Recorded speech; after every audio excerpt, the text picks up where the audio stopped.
नमस्कार दोस्तों, मैं हूं शेखर त्रिपाठी और आप देख रहे हैं द न्यूज़ वेंडर शो। जी हां, आज हम अमेरिका के एक नए गेम प्लान का पर्दाफाश कर रहे हैं और पाकिस्तान में क्या होने वाला है चलिए ये बताते हैं। पर्दे के पीछे एक बहुत बड़ा खेल चल रहा है दोस्तों, एक ऐसा खेल जिसकी स्क्रिप्ट शायद वॉशिंगटन में लिखी जा रही है, लेकिन जिसका स्टेज पाकिस्तान बनने वाला है। और इस खेल का सेंटर ऑफ अट्रैक्शन कौन है जानते हैं आप? पाकिस्तान के सेना प्रमुख जनरल आसिम मुनीर। मई 2025 में जनरल मुनीर को फील्ड मार्शल के पद पर प्रमोट किया गया। ये कोई मामूली बात नहीं है। पाकिस्तान के 75 साल के इतिहास में ये सम्मान उनसे पहले सिर्फ और सिर्फ एक व्यक्ति को मिला और वो है जनरल अयूब खान। और हम सब जानते हैं कि अयूब खान जब फील्ड मार्शल बने थे तो उसके बाद पाकिस्तान ने क्या देखा। जी हाँ, एक लंबा मिलिट्री शासन। तो क्या इतिहास फिर से खुद को दोहराने जा रहा है? क्या जनरल आसिम मुनीर, जिन्हें पिछले कुछ महीनों में अमेरिका से खास मेहमान नवाजी भी मिल चुकी है, पाकिस्तान के अगले मिलिट्री तानाशाह बनने की तैयारी कर रहे हैं क्या वो? और सबसे बड़ा सवाल, क्या ये सब चीन को पाकिस्तान से बाहर करने के लिए अमेरिका का एक नया खतरनाक गेम प्लान है, जिसे कुछ लोग ऑपरेशन मुनीर का नाम दे रहे हैं? तो चलिए आज इसी पहेली की परतों को खोलते हैं और समझते हैं कि भारत की खुफिया एजेंसी रॉ इस पूरी शतरंज की बिसात पर कैसे नजर रख रही है। सबसे पहले इसका एक जो खास पहलू है वो हम आपको बताते हैं।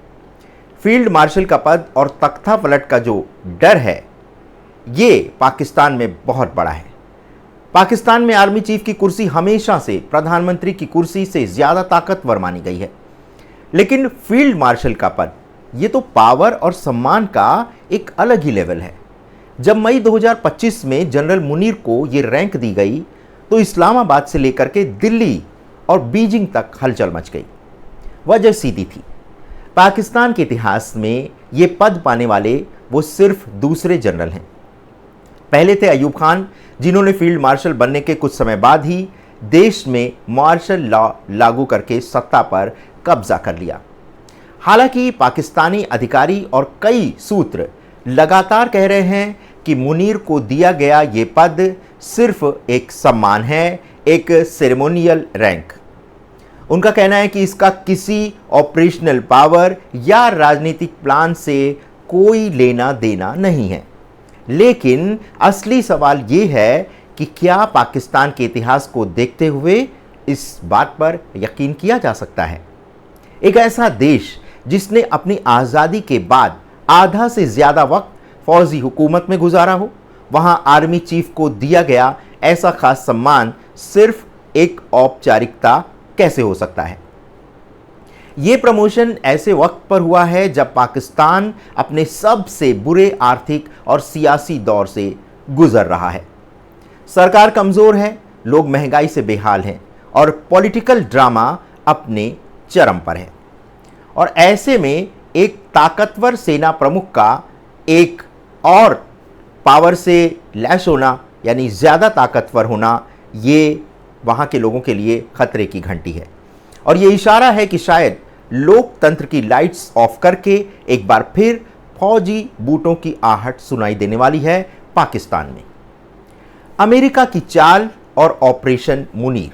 जी हाँ, अब इस कहानी में एंट्री होती है दूसरे सबसे अहम खिलाड़ी की। जी हाँ, अमेरिका।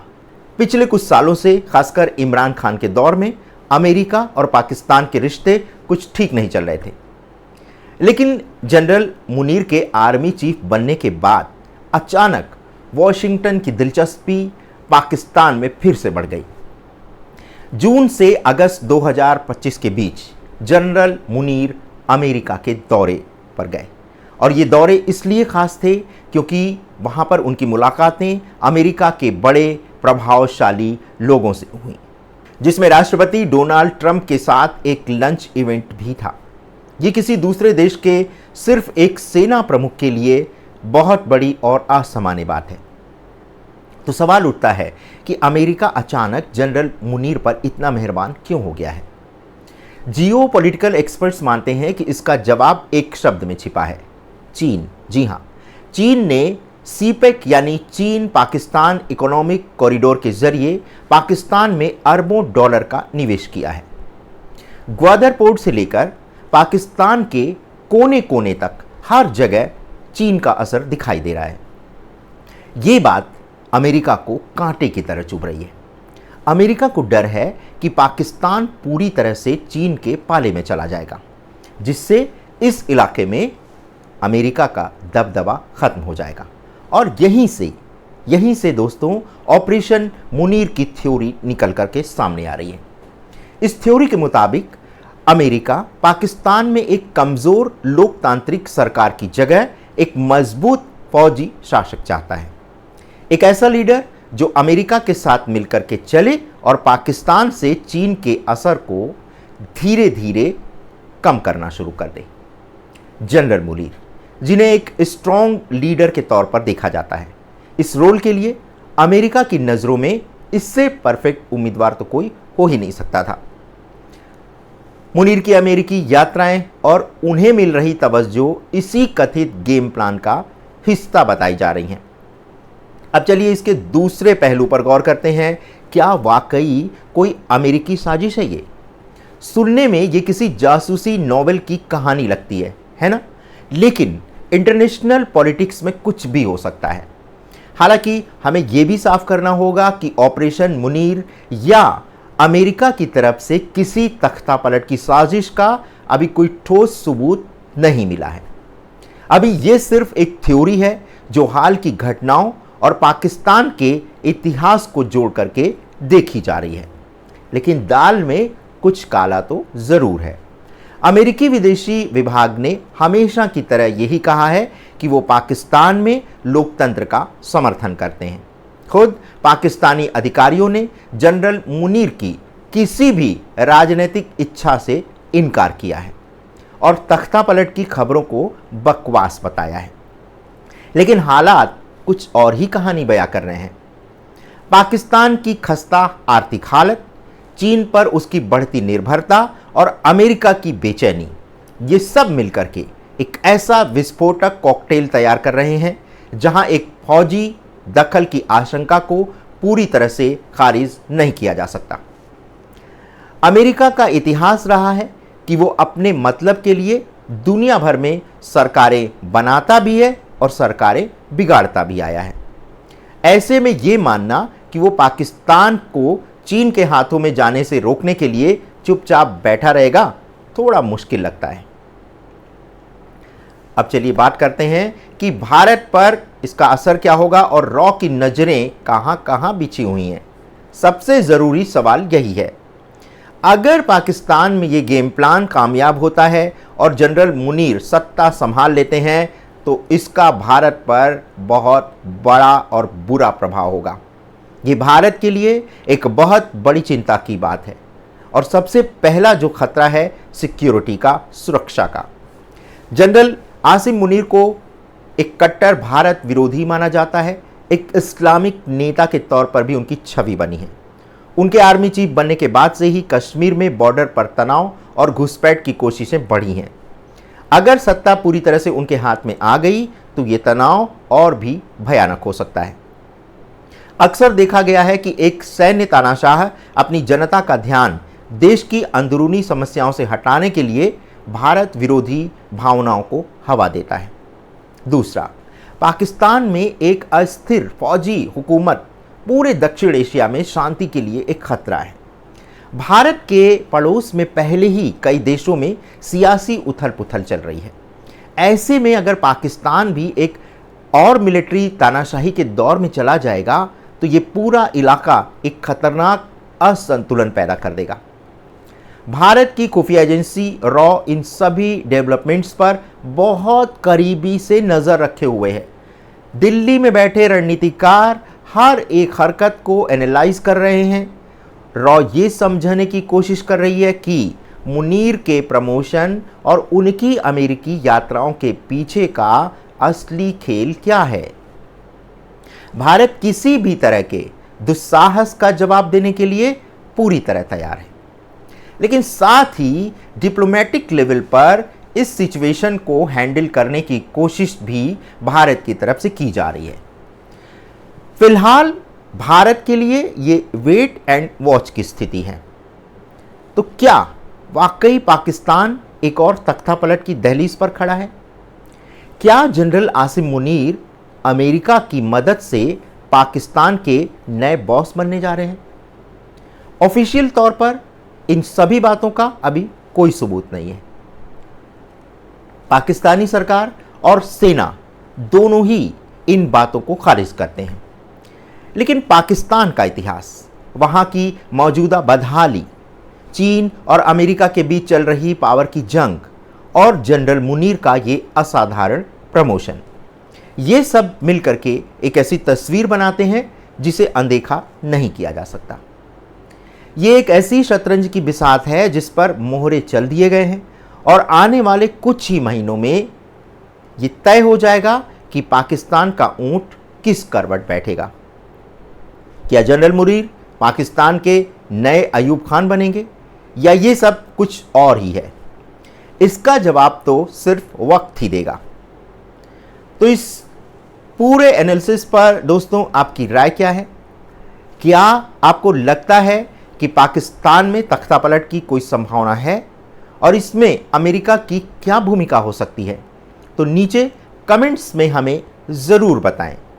अगर आपको वीडियो पसंद आया है तो इसे लाइक करें, शेयर करें और सब्सक्राइब करें ताकि हमारे चैनल की जो ये बात है ये ज़्यादा से ज़्यादा दर्शकों तक पहुँचे।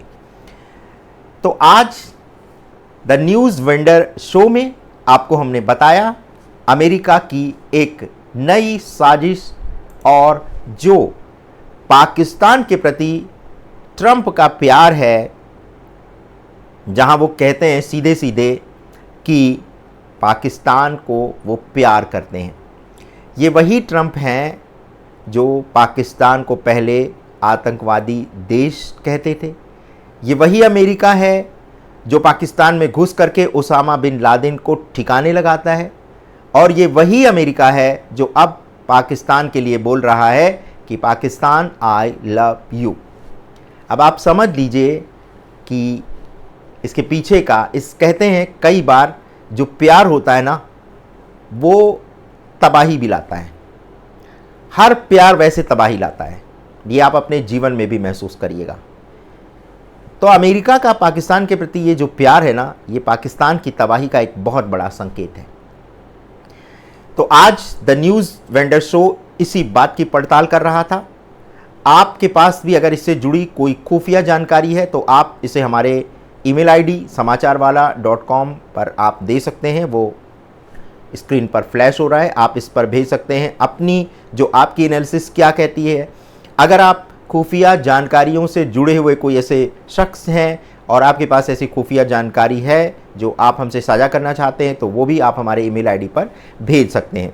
तो आज का जो हमारा न्यूज़ वेंडर शो था ये अमेरिका की नई चाल को एक तरह से बेनकाब करने के लिए था। आशा करते हैं कि आपको हमारा ये एपिसोड अच्छा लगा होगा और अगर अच्छा लगे तो लाइक, शेयर और सब्सक्राइब करना मत भूलिएगा। जल्दी मिलते हैं द न्यूज़ वेंडर शो के दूसरे एपिसोड में आज ही। और अगले एपिसोड में हम आपको बताने जा रहे हैं कि ये जो जीएसटी रिफॉर्म की बात मोदी सरकार ने की है और वो भी 15 अगस्त के दिन लाल किले के प्राचीर से पहली बार इतना बड़े आर्थिक ऐलान की बात थोड़ी सी हजम नहीं हो रही है। क्या रीज़न क्या आपको लगता है? क्या ऐसा लग रहा है कि मोदी सरकार अब कहीं कुछ मजबूर हो रही है, अगले चुनाव की तैयारी हो रही है, या फिर पाकिस्तान का टैरिफ वॉर ने मोदी को एक संकेत दिया है कि अब हमें अपना बाज़ार अपने देश के अंदर ही डेवलप करना होगा? कहीं मोदी पर इस बात का तो दबाव नहीं है क्योंकि जो बेरोज़गारी की दर है वो निश्चित तौर पर बढ़ रही है, इसमें किसी भी तरह का कोई संदेह नहीं है। क्या ये बेरोज़गारी के दर को कम करने के लिए और छोटे व्यापारियों को एक मुनाफा देने की एक रणनीति है? चलिए इसी पर हम चर्चा करने वाले हैं आज द न्यूज़ वेंडर शो के दूसरे एपिसोड में, तो देखना मत भूलिएगा। और हम एक बार पुनः आपसे कहते हैं कि आप इसे शेयर तो करिए, लाइक और सब्सक्राइब भी करिए ताकि हमारा कंटेंट दूर दूर तक पहुँचे, क्योंकि हमारी ये कोशिश है कि आपको अब जो मुख्य मेन स्ट्रीम की जो मीडिया जो समाचार दे रही, जो घटनाओं की बात कह रही है, चलिए उससे थोड़ा सा हम आगे निकलते हैं और आपको बताते हैं कि आने वाले समय में क्या क्या बदलाव होने वाले हैं। तो मिलते हैं, धन्यवाद, नमस्कार।